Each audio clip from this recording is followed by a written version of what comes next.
故事的开头是这样的：很久以前，有1000年黑貂在东海兴风作浪，为祸人间。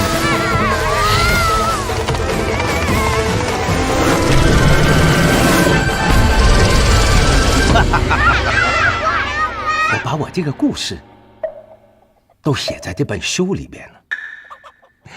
文一本。望妖之王派出一位捉妖大师，他化身神探，来到人间。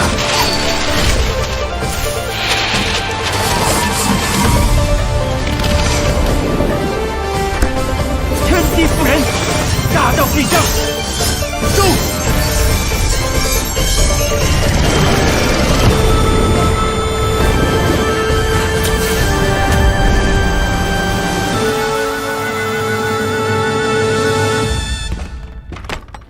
你就是那蒲松龄吧？就是他讲故事吓唬我们。